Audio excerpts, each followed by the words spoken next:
शिवनाम उच्चारा तेने कळीकाळाचा दरारा ऐसा नामाचा महिमा नकळेची अगमा निगमा सकळ मंत्राचे माहेर शिव मंत्र पंचाक्षर ऐसा नामाचा महिमा नकळेची अगमा निगमा एका जनार्दनी वाचे शिवनाम जपासाचे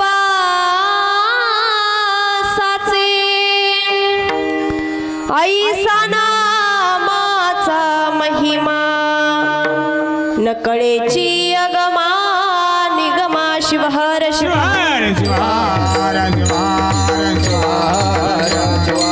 हर शिव हर शिव हर शिव हर कर्पूर गौरम कर्णावतारम संसार सारम भुजगेंद्रहारम सदा वसंतम हृदयारविंदे भवं भवामि सहितं नमामि पंचचार्यकारो प्रथम नमाना पंचचार्यकारो प्रथम नमाना पंचचार्यकारो प्रथम नमाना पंचचार्यकारो प्रथम नमाना दुसरे मनमताचे दुसरे चरणा मनमताचे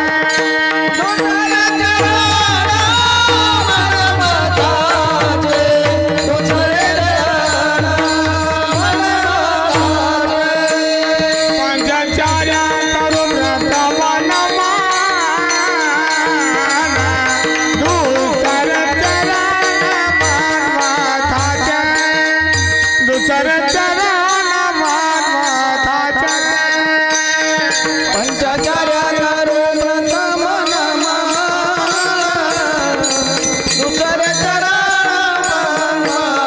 मनमताचे दुसरे चरण मनमताचे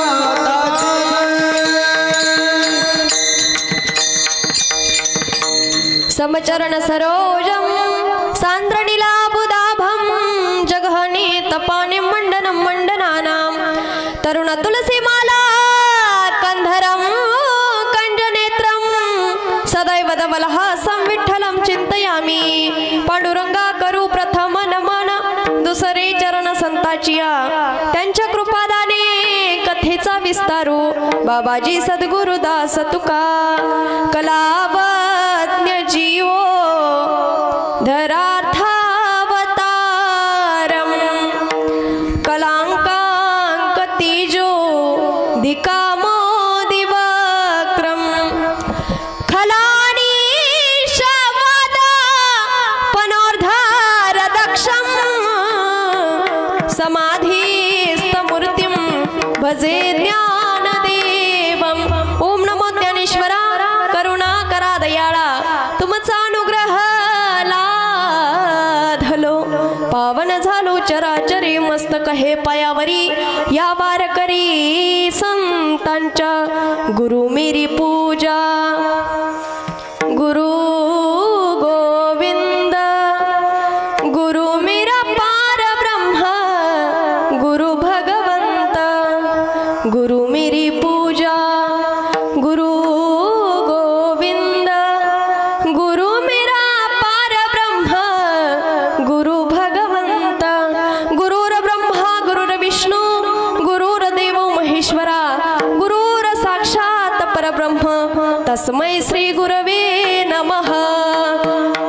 जय जय श्री राधा रमण जय जय नव किशोर जय गोपी चित चोर प्रभु जय जय माखन चोर रायगडी मंदिरी वसे माझा राया चरणी अर्पितो अजन्मही काया जगदेश्वराशी जोडली ज्याची अजन्म ख्याती प्रथम वंदितो तुम्हा शिव छत्रपती शरण शरण एकनाथा पायी माथा ठेविला पायी माथा ठेविला पायी माथा ठेविला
शिवनाम उच्चारा तिने कळीकाळाचा दरारा ऐसा नामाचा महिमा नकळेची अगमा निगमा सकळ मंत्राचे माहेर शिव मंत्र पंचाक्षर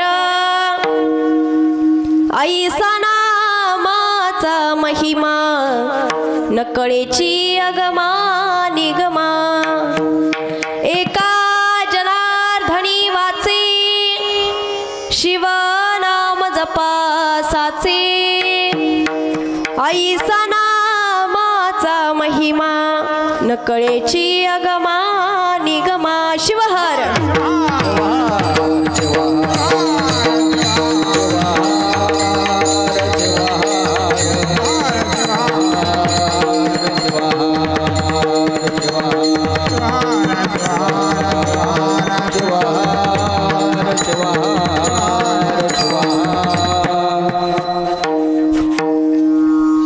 प्रस्तुत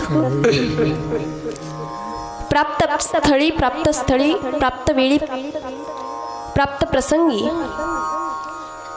कीर्तन रूपी सेवेकरिता निवडलेला अभंग अखिल कोट ब्रह्मांड नायक भगवान पंढरीशी पांडुरंग परमात्म्याचे असणारे लाडके लढीवाळ भक्त नवे तर ज्या विश्वाच्या मालकानं ज्या संताच्या घरी कामे करावी दादा 1 वर्ष नाही 2 वर्ष नाही अवघी 36 वर्ष ज्या संताच्या घरी साक्षात सत्ताधीश भगवान परमात्म्याने कामे करावी असे असणारे अधिकार संपन्न शांतीब्रह्म एकनाथ महाराजांचा अभंग आज आपण सेवेकरिता निवडला विठ्ठल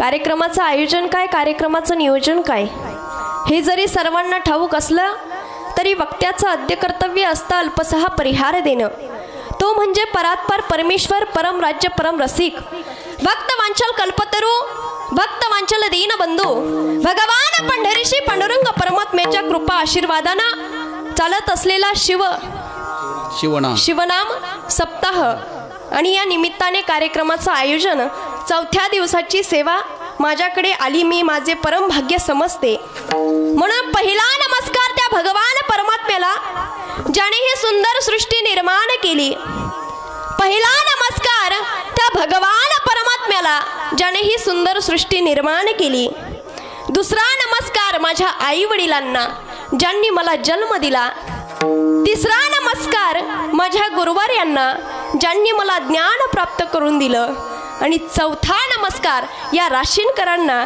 ज्यांनी मला कीर्तनाची संधी दिली विठ्ठल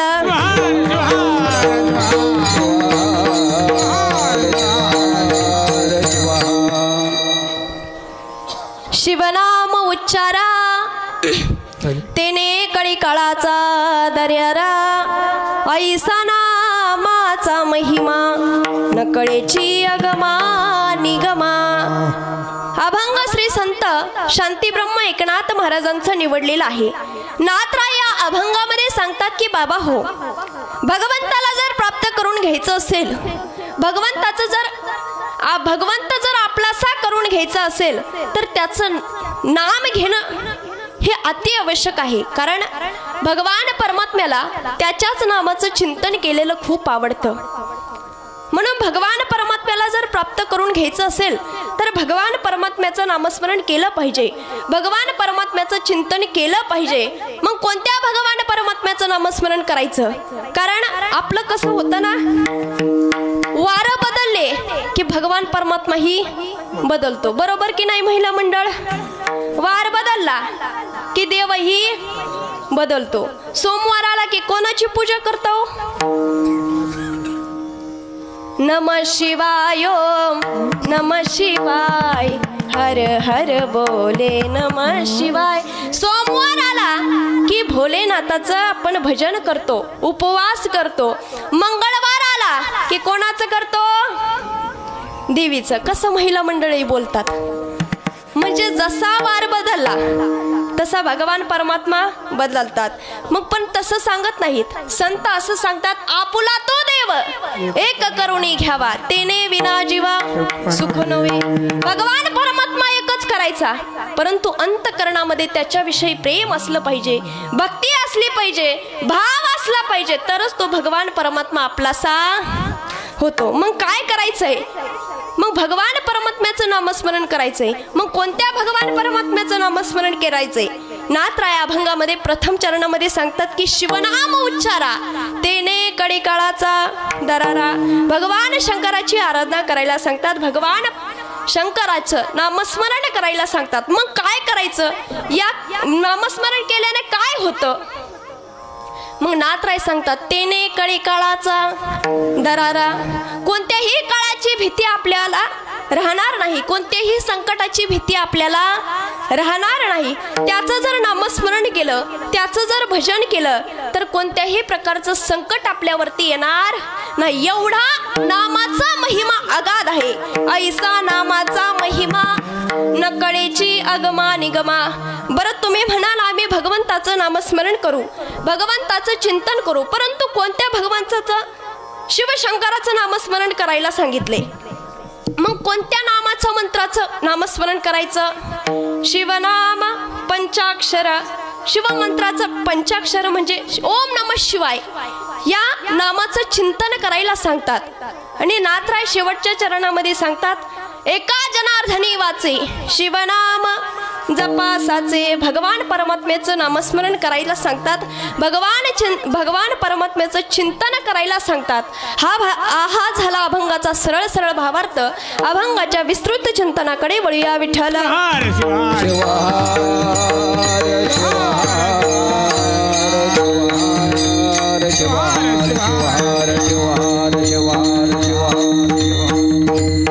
बरं, आज अभंग आपण कोणाचा निवडलाय? महिला मंडळ बोलत नाहीत का? तुमची माझी दुश्मनी आहे का? काही भांडण बिंडण झालंय का? नाही ना? मागच्या महिला मंडळ बोलतच नाहीत. आज अभंग कोणाचा निवडलाय? एकनाथ महाराजांचा. नाथरायांचा जर अधिकार पाहायचा गेला तर नाथराई शांतीब्रह्म हे एकनाथ महाराज होते. एवढा अधिकार मोठा होता, साक्षात विश्वाच्या मालकानं नाथरायांच्या घरी कामे करावी एवढा मोठा अधिकार संपन्न श्री संत शांतीब्रह्म एकनाथ महाराज होते. 1 वर्ष नाही, 2 वर्ष नाही, अवघी 36 वर्ष नाथरायांच्या घरी साक्षात भगवान परमात्मा राबले. दादा 12 वर्ष कावडीनं पाणी भरलं. कावडीने पाणी ज्या घरी चक्र पाणी वाहे, कावडीने पाणी ज्या घरी चक्र पाणी वाहे. छत्रपाणी वाहे सावरीने पाणी जागरी छत्रपाणी वाहे अनन्य भक्ती भावे निळावंती त्याचे पाये अनन्य भक्ती भावे निळावंती त्याचे पाये ओ वाळू आरती माझ्या स्वामी एकनाथा ओ वाळू आरती माझ्या स्वामी एकनाथा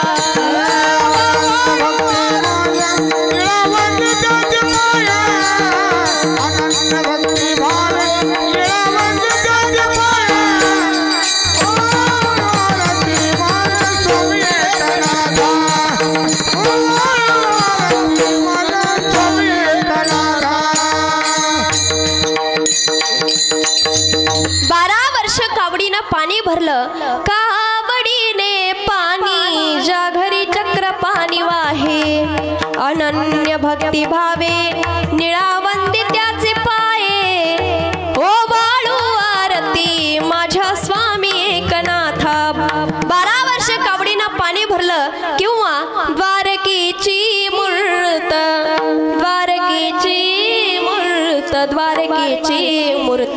एकनाथा पाणी वाहे हरी कावडीने 12 वर्ष कावडीनं पाणी भरलं एवढा अधिकार संपन्न श्री संत शांती ब्रह्म एकनाथ महाराजांचा होता। नाथरायांच्या जीवनाचा जर प्रसंग पाहायचा गेला तर नाथरायांच्या जीवनातील त्रिवेणी संगम आढळून येतो। पहिला संगम म्हणजे नाथराय हे शांत होते, दुसरा संगम म्हणजे नाथराय हे श्रीमंत होते आणि तिसरा संगम म्हणजे नाथराय हे एक संत होते। पहिला संगम जर पाहायचा गेला तर नाथराय हे शांत होते।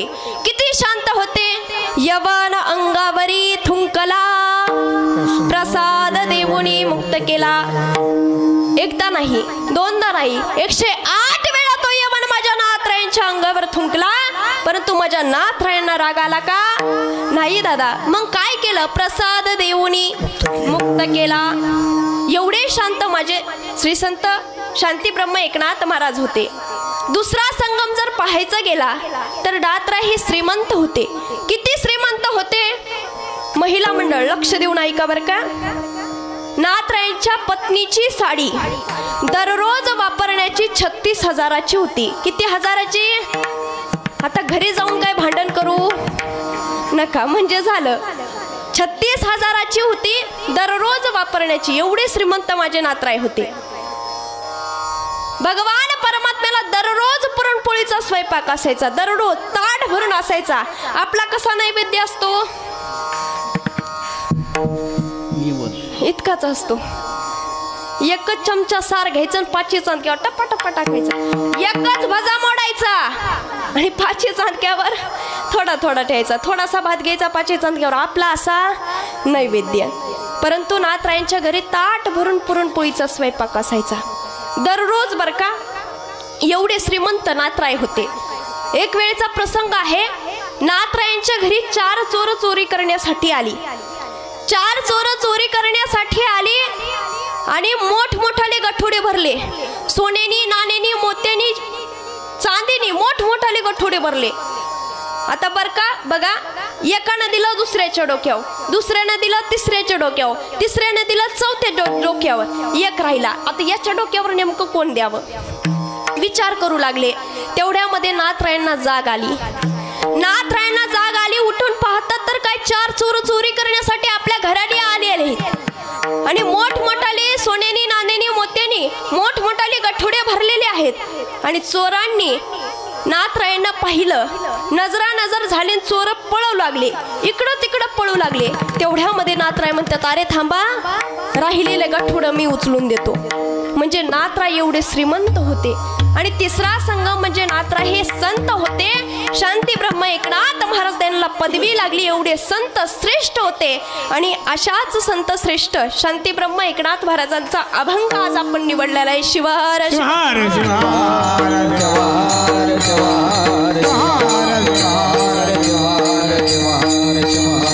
मग नाथराय म्हणतात की भगवंताचं नामस्मरण करायला सांगतात, भगवंताचं चिंतन करायला सांगतात। का करायला सांगतात? कारण कोणताही काळ आपल्यावरती झडप घालेल, आपल्याला कधी मृत्यू येईल काही सांगता येतो का? क्षणभंगूर नाही भरवसा, क्षणाचा सुद्धा भरवसा आहे का? नाही दादा, आपण कधी जाऊ काही सांगता येत नाही. याचं भेव, याची भीती आपल्याला राहणार नाही, म्हणून शिवनामाचं उच्चारण करायला सांगतात. खरं सांगायचं झालं तर आज महापर्व काळ आहे, महाशिवरात्री आहे आणि या दिवशी सर्व शिवभक्त भगवान शंकराची आराधना करतात, भगवान शंकराची पूजा करतात, उपवास करतात, कठोर असा उपवास करतात, भगवान परमात्म्याला प्रसन्न करतात. आणि आज तो महापर्व काळ आहे. महाशिवरात्रीची अशी कथा आलेली आहे, याचं जर श्रवण केलं तर आपल्यावरती जे संकट येणार आहे त्याचं निवारण होतं. भगवान परमात्मा आपल्यावरती प्रसन्न होतात. शिवरात्रीची अशी कथा आहे, सुंदर अशी श्रवणीय कथा आहे, ते तुम्हाला 10 मिनिटात सांगून जाईल. पहा, एक पारधी होता, शिकारी होता, खूप मोठा पापिष्टी होता. शिकार करायचा आणि कुटुंबाचा उदरनिर्वाह करायचा. दररोज शिकार करून घरी आणायचा आणि कुटुंबाचा उदरनिर्वाह करायचा, त्यांच्यावर त्याचं पोट भागायचं. एक वेळेस असं झालं, तो दिवस होता महाशिवरात्रीचा. कोणता होता तो दिवस? म्हणजे महाशिवरात्रीचा होता. आणि त्या काळी दिवसभर त्यांनी काही खाल्लेलं नव्हतं. त्यांची पत्नी म्हणते, आओ जंगलात जा, काहीतरी घेऊन या, आम्हाला खूप भूक लागलेली आहे. तो पारधी, तो शिकारी हातामध्ये धनुष्य बाण घेतो आणि जंगलाकडे वळतो. जंगलाकडे जातो आणि जंगलाकडे गेल्याच्या नंतर आपले शिकार कुठे भेटते याची वाट पाहतो. परंतु सूर्यास्त होत चाललेला आहे, याला एकही शिकार भेटलेली नाही. उपवास घडलेला आहे आणि जाते वेळेस एका रस्त्याला शिवशंकराचं मंदिर होतं, महादेवाचं मंदिर होतं आणि भव्य दिवस सजावट केलेली होती. सुंदर असं मंदिर होतं आणि सर्व शिवभक्त भगवान शंकराची आराधना करत होते, भगवान शंकराचा जयघोष करत होते. नमः शिवाय, नमः शिवाय, हर हर भोले नमः शिवाय. सर्वांनी म्हणायचं, सर्वांनी विकू दे याला. हर हर भोले नमः शिवाय. नमः शिवाय, नमः शिवाय, हर हर भोले नमः शिवाय. नमः शिवाय, नमः शिवाय. सर्वांनी नमस्कार करायचंय. नमः शिवाय.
असा जयघोष चाललेला होता.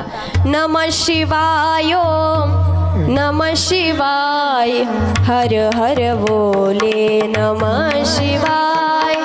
सोमेश्वराय शिव सोमेश्वराय हर हर बोले नमः शिवाय नमः शिवाय नमः शिवाय हर हर बोले नमः शिवाय. असा जयघोष चाललेला होता.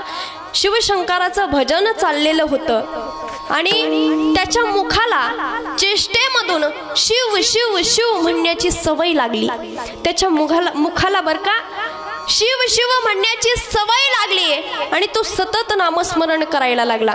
त्याला माहित नाही देव काय, देव कोणता आहे, कोणत्या देवाचं भजन करताय त्याला काहीच माहित नाही.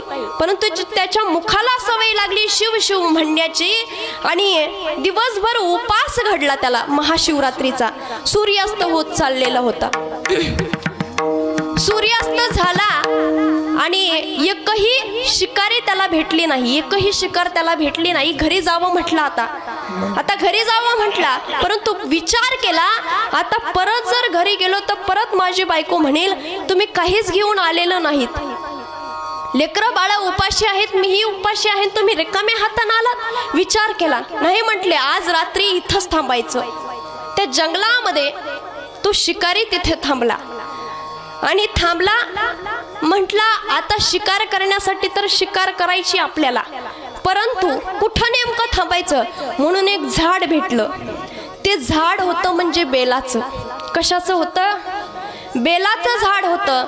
त्याला माहित नाही बेलाचं झाड आहे की कशाचं झाड आहे. त्याला काहीच माहित नाही. शिवशंकराला आवडतं बेल आहे म्हणून माहित नाही. त्याच्या मुखाला शिवशिव नामाचं ते नामस्मरण त्याच्या मुखामध्ये घडायला लागलं आणि बेलाच्या झाडावर चढला. जवळच एक तलाव होतं आणि तलावावर कोणी येतंय का काही याची वाट पाहत होता. बाण धरून बसलेला होता, परंतु काही बाणाच्या पुढे आडव्या फांद्या येत होत्या. म्हणून एक एक पान करून एक एक पान तोडायचं आणि खाली टाकायचा. एक पान तोडायचा खाली टाकायचा. ब्रह्मदेवाने स्थापित केलेलं म्हणजे शिवलिंग तिथं होतं आणि शिवलिंग तिथं होतं. त्या शिवलिंगावर बरोबर ते पान पडायचं. पहिली गोष्ट लक्षात घ्या, त्याच्या मुखामध्ये शिवशिव नामस्मरण घडलं. दुसरी गोष्ट म्हणजे महाशिवरात्रीचा उपवास घडला आणि तिसरी गोष्ट म्हणजे एकही शिकार भेटली नाही आणि चौथी गोष्ट म्हणजे बेलाचं पान शिवलिंगावर पडत होतं. त्याच्यामुळे सगळं पुण्य वाढत होतं आणि असं करत करत कोणी येतंय का काय एकही येईना. परंतु काय झालं, एक हरिण तिथं पाणी पिण्यासाठी आलं आणि हरिण पाणी पिण्याकरता आलं. याने त्याला पाहिल्याच्या नंतर त्याच्यावर बाण धरला, परंतु त्या अगोदर त्याने एक जाळं टाकलं होतं. त्या जाळामध्ये ते हरिण गुंतलं, अडकलं आणि अडकल्याच्या नंतर खूप वेळ झाला. विचार करू लागला तो हरिण. घरी 2 बायका आहेत, 2 पत्न्या आहेत. एक गर्भिणी अवस्थेमध्ये आहे, दुसरी म्हणजे दुसरीला 2 पाडसं आहेत. त्यांचं काय होईल, मी इथं अडकलोय, यांचं काय होईल विचार करू लागला. मनामध्ये त्याचा विचार सुरू झाला. तेवढ्यामध्ये 2 पाडसावडली ती हरिण आपल्या पतीच्या शोधात निघाली. आपला पती कुठे गेलेले आहेत, स्वामी कुठे गेलेले आहेत, त्या पतीच्या शोधामध्ये निघाली आणि निघाल्याच्या नंतर तलावावर आली. त्या हरणाला अडकल्याच्या नंतर पाहिलं, डोळ्यामध्ये अश्रू वाहू लागले. अरे काय झाले, माझे पती अडकलेले आहेत, शिकारीनं अडकून घेतलेले आहे. आता माझे पती काही जगत नाहीत, आता काय करावं. डोळ्यामध्ये पाणी आलं. किती प्रेम असतं बरं का, प्राण्यामध्येही किती प्रेम असतं. डोळ्यामध्ये पाणी आलं, दोघांची एकमेकांची नजर झाली, डोळ्यामध्ये पाणी आलं आणि म्हटले आता काय करावं. तो त्या हरिणीना म्हणू लागला, अगं तू जा इथून लवकर, नाहीतर तुलाही अडकविल तो शिकारी, तुलाही मारून टाकेल. 2 लेकरं आहेत आपल्या घरी, अगदी छोटे छोटे आहेत, त्यांचा उदरनिर्वाह तुला करायचा आहे, जा इथून. असं म्हटल्याच्या नंतर ती हरिण म्हणाली, मी तुम्हाला सोडून जाणार नाही. पतिव्रता होती दादा. पत्नीचं असं कर्तव्य असतं, पतीची सेवा करणं. सेवेचं पालन करणं, आज्ञेचं पालन करणं. पतिव्रता होती, म्हटली मी तुम्हाला सोडून जाणार नाही, माझं काही झालं तरी हरकत नाही, परंतु मी तुम्हाला सोडून जाणार नाही. आणि तो त्यांचा संवाद चाललेला होता. तो शिकारी ऐकत होता. मनुष्याची वाणी या हरणांना कशी भेटली, कशी बोलता येते, असा विचार करत होता. आणि तेवढ्यामध्ये गर्भिणी हरणी तिथे आली. म्हटली ताई गेले, स्वामी गेलेत, कुठं गेलेत, काय त्यांचं झालंय, काय नाही. तीही गर्भिणी हरणी पतीच्या शोधात आणि ताईच्या शोधात निघाली. अगदी धाकटी होती तिची आणि तीही शोधात निघाली. आता काय करावं, तीही तलावावर पोहोचली आणि तिघांचे हे संवाद सुरू झाले. अगं तुम्ही इथं का आलात, जा इथून, नाही तर तुम्हालाही शिकारी मारून टाकेल. तिघाच्याही डोळ्यामध्ये अश्रू वाहू लागले. अगं तुझ्या पोटामध्ये बाळ आहे, त्याचं तरी उदरनिर्वाह कर, जा इथून. तो हरिण बोलू लागला आणि संवाद त्यांचा चाललेला होता. म्हटली मी तुम्हाला सोडून जाणार नाही, काही झालं तरी हरकत नाही, आपण सगळे मरू, परंतु मी तुम्हाला सोडून जाणार नाही.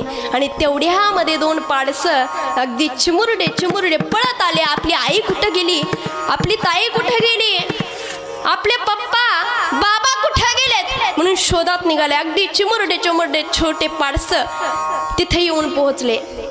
बघतात तर काय सगळेच तिथं परिवार येऊन थांबलेलं. शिकारी पाहतोय, ऐकतोय त्यांचा संवाद. आणि संवाद ऐकल्याच्या नंतर खाली शिकारी उतरतो. शिकारी उतरल्याच्या नंतर त्यांचा संवाद ऐकतो. अगदी दोन पाडसं जवळ येतात आणि म्हणतात शिकारी दादा यांना सोडून द्या बरं का, आमच्या दोघाला मारा. काय करा, आमच्या दोघाला मारून टाका, तुम्हाला आमचं मांस खूप गोड लागेल, अगदी कवळं मांस आहे, आम्हाला मारा, परंतु यांना सोडा. ती गर्भिणी हरणी म्हणते यांना सगळ्याला सोडा, परंतु मला मारा. मी मेले तरी चालेल, परंतु यांना जिवंत सोडा. ते हरिण म्हणताय यांना कोणालाही काही मारू नका, पहिल्यांदा मला मारा. सगळेजण म्हणतात पहिल्यांदा मला मारा, पहिल्यांदा मला मारा. आणि असं करत करत त्याच्या डोळ्यामध्ये पाणी आलं शिकारीच्या. अगदी माया मनामध्ये प्रेम वाढलं. अरे किती प्रेम आहे, डोळ्यामध्ये प्रेम वाढलं. कशामुळे, भगवंताचं नामस्मरण केल्यामुळे सर्व पाप नष्ट झालं. आणि भगवान शंकराने हे सगळं पाहिलं आणि पाहिल्याच्या नंतर भगवान शंकराने विमान पाठविलं, मोक्ष दिला, त्यांचा उद्धार केला. विठ्ठल शिवहर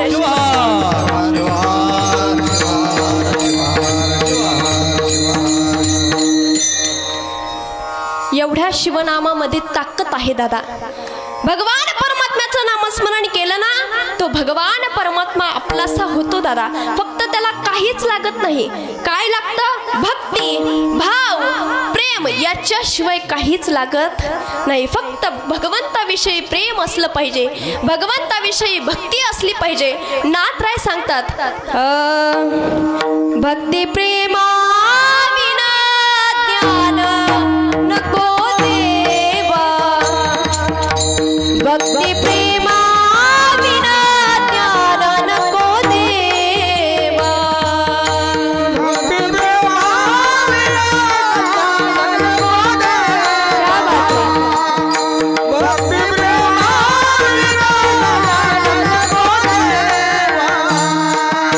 भक्ती प्रेमा विना ज्ञान नको देवा, भक्ती प्रेमा विना ज्ञान नको देवा,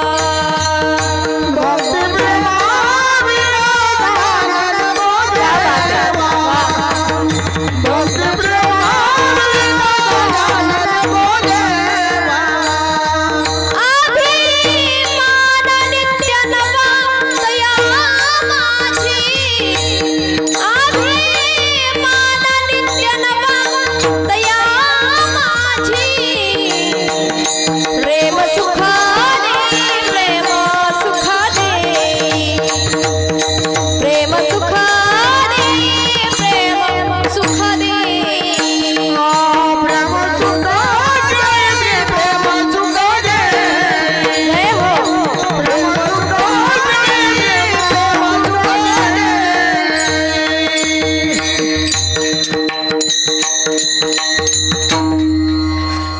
भक्ती प्रेमा विना ज्ञान नको देवा अभिमान नित्य नवा तया माझी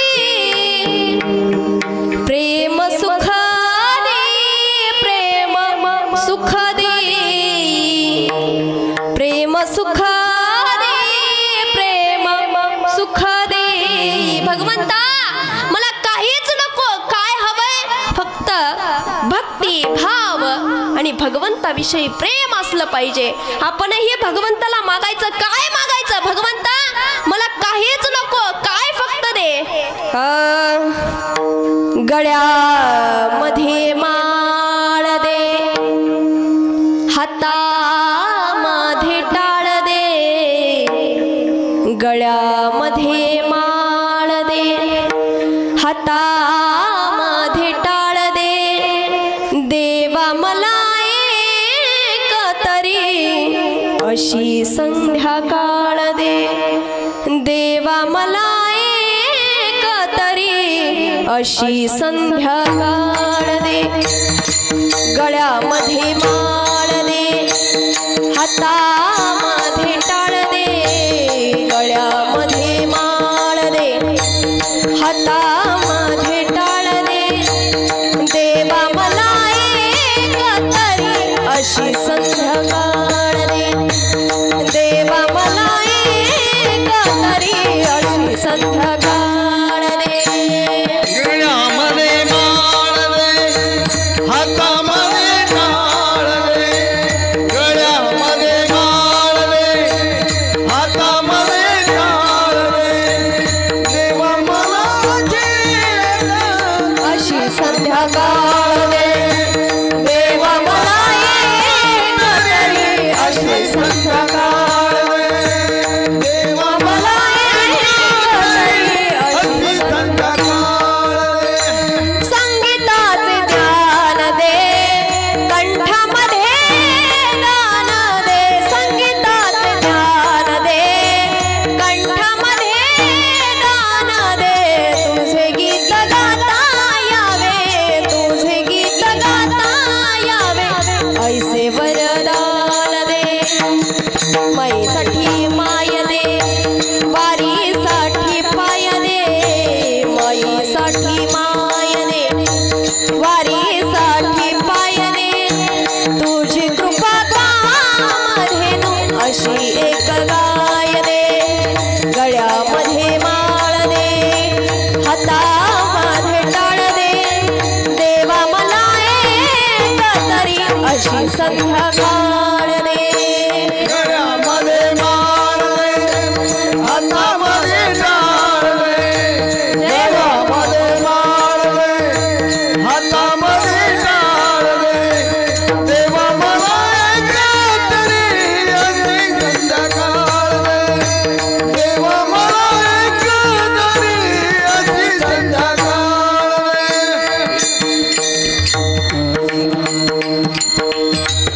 भगवंता गळ्यामध्ये माळ अशी पवित्र अशी तुळशीची माळ दे हातामध्ये टाळ दे आणि तुझ्या भगवंता तुझं नाव माझ्या मुखाला येऊ दे भगवंताला एवढंच मागायचं बाकी काहीच मागायचं नाही गळ्यामध्ये माळ दे हातामध्ये टाळ दे देवा मला एक तरी अशी संध्याकाळ दे संगीताचे ज्ञान दे कंठामध्ये दान दे संगीताचे ज्ञान दे कंठामध्ये दान दे तुझे गीत गाता यावे तुझे गीत गाता यावे ऐसे वरदान दे मायेसाठी माय दे वारीसाठी पाय दे मायेसाठी माय दे वारीसाठी पाय दे तुझी कृपा कामधेनु अशी एक गाय दे भगवंताला एवढंच मागायचं, शिवहर शिवहर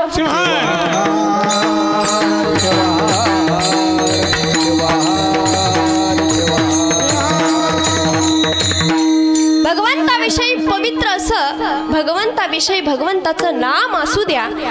आणि नाथराय सांगतात की कोणत्या नामस्मरणाचं उच्चारण करायचं आणि काय केल्यानं होतं. कोणत्याही काळाची भीती, कोणतंही संकट आपल्यावरती येणार नाही. अभंगाच्या प्रथम चरणात शिवनामा उच्चारा, शिवनामा उच्चारा, शिवनामा उच्चारा, शिवनामा उच्चारा, शिवनामा उच्चारा, शिवनामा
नाथराय अभंगाच्या प्रथम चरणामध्ये सांगतात, शिवनाम उच्चारा तेने कळीकाळाचा दरारा, ऐसा नामाचा महिमा नकळेचे अगमा निगमा.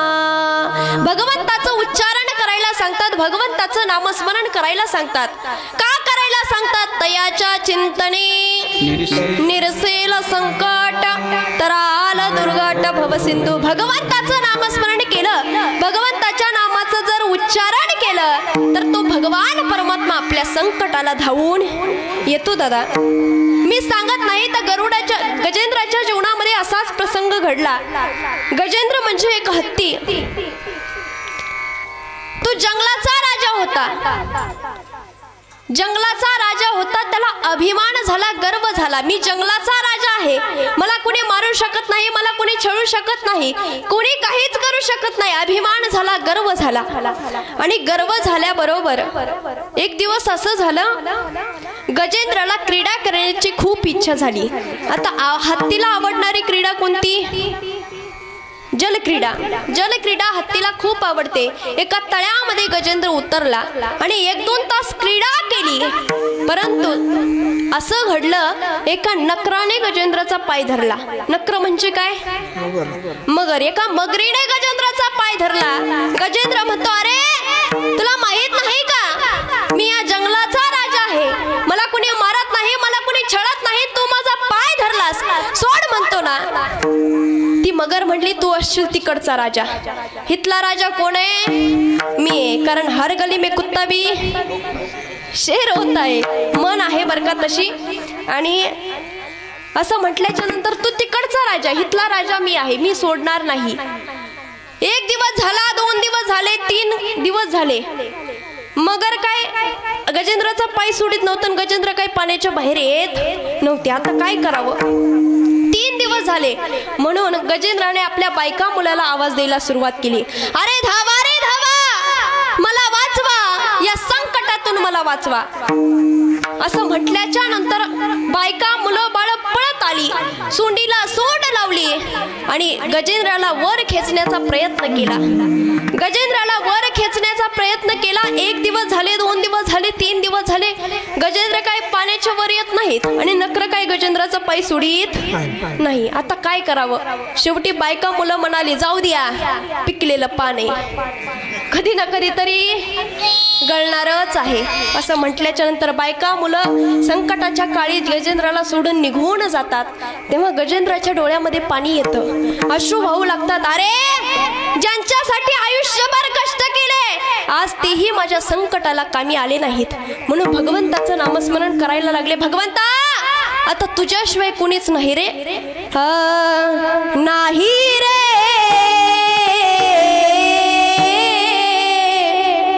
नाही कुणाचे कोणी, नाही रे, नाही, नाही कुणाचे कोणी,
सोडता कुणीच नाही.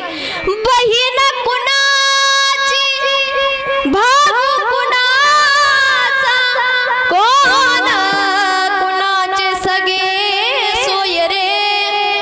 बहीण कुणाची, भाऊ कुणाचा, कोण कुणाचे सगळे सोय रे. मेल माघारी सर्व राहिले, तुटतील धागे दोरे. प्राण्यमायेचा बाजार, प्राण्यमायेचा बाजार. या जगामध्ये माझं कुणीच नाही भगवंता, आता माझ्या संकटाला धावून ये. भगवंताला एवढी त्वरा झाली, एवढी त्वरा झाली. पिवळा पितांबर कैसा गगनी झळकला, कैसा गगनी झळकला.